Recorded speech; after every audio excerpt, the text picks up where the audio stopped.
Good morning again, everyone. I'm New York City Councilman Randy King, and today we're here to discuss a disturbing trend, disturbing situation that we're experiencing, families are experiencing here in the Bronx, but not just in the Bronx, all across New York. For the purpose of this conversation, we're going to stay in the borough of the Bronx. A couple of weeks ago, I held a press conference because I was recognizing every morning I would wake up and watch news stories that there was an advertisement for a missing child, missing teen, missing girl that would just leave from its residence. And so I just wanted to give you some stats of some data of conversations that I had with missing persons, as well as Deputy Chief Walcott, as we stand in front of the Detective Division, who is the ones who are managing all the cases, investigating the cases. And I want to thank Deputy Walcott and all the men and women and blue who are helping us today to find these young girls to get them back home.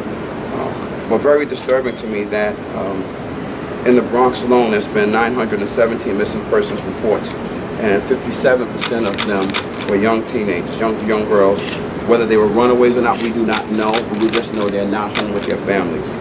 In the 47th precinct alone, 87 girls have gone missing, and 166 overall. Again, not to know what the reasons are, where they are today, but still, they're still not home with their families. Ask you for your help. Ask you for your support. Bring awareness to what is going on with our young people.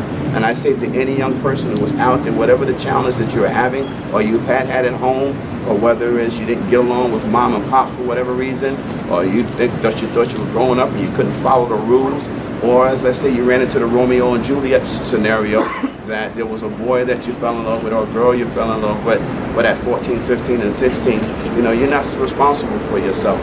You know, the system is not should be responsible, but your parents, where you live, are responsible for you. So if you have any challenges, let's figure out how we come together and resolve those challenges, as opposed to finding the streets or leaving home never to return. Again, whatever the scenario that caused you to leave your home, or whatever the scenario that prevented you from returning to your home, we're here to ask the public for the help to help we get our children return back home. One such case that we talked about revolved around Ashley Basil, who was a 16-year-old who disappeared on June 23rd after attending a high school graduation at the Botanical Gardens. It's been expected and suspected that she was visiting this graduation in support of, quote-unquote, a boyfriend. And at the end of the graduation ceremony, we were led to believe that they had departed together, and we have not heard from them since.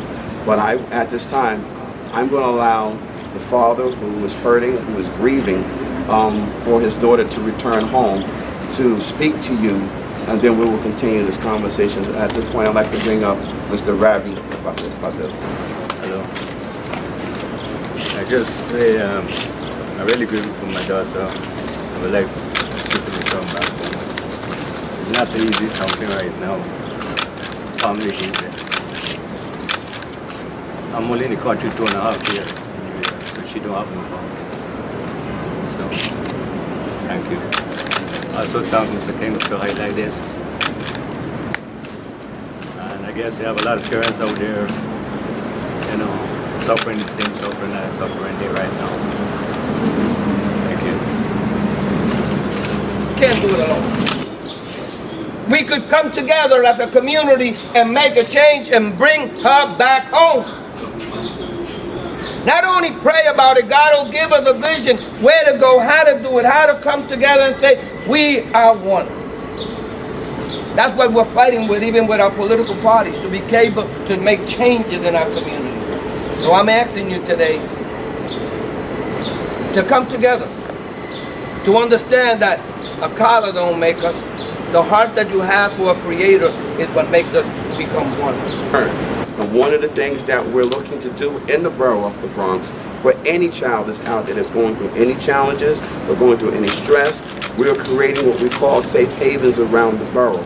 We're working with our business stores and our business owners to have them go through a training with NYPD to make their sites safe havens. And if you're a teenager or you're anybody out there who's going through stress, you will see these signs that will be posted up in the upcoming months, so you'll be able to go in, and when they get a call, NYPD will immediately respond because they know there's a child in imminent danger and crisis. Can you explain the Safe Haven a little bit more, go into more detail where you are right now and what you're trying to achieve?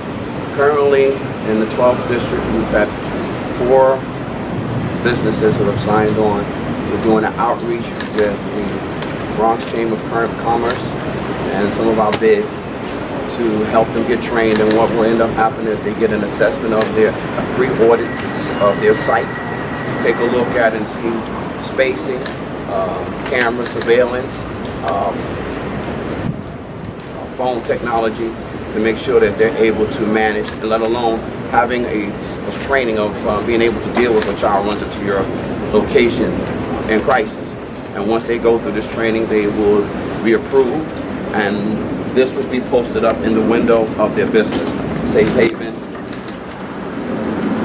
This will be posted up in their window. So looking to, in the council, to push it as an initiative for coming up budget season. So for members to sign on. My office is one of the first to be a Safe Haven, and we're going to be looking to ask other council members and other elected officers to do the same. We need to give it the serious it demands and it deserves. And I ask each and every one of you who are standing out here today to ask yourself the question, what would you do if it was your daughter? We need help. The family needs help. And we're asking you to help save the next generation by having real dialogue in your communication in your homes and with your families about the message of staying family. For those who are out there creating havoc and misguiding our children, may God have mercy on your soul.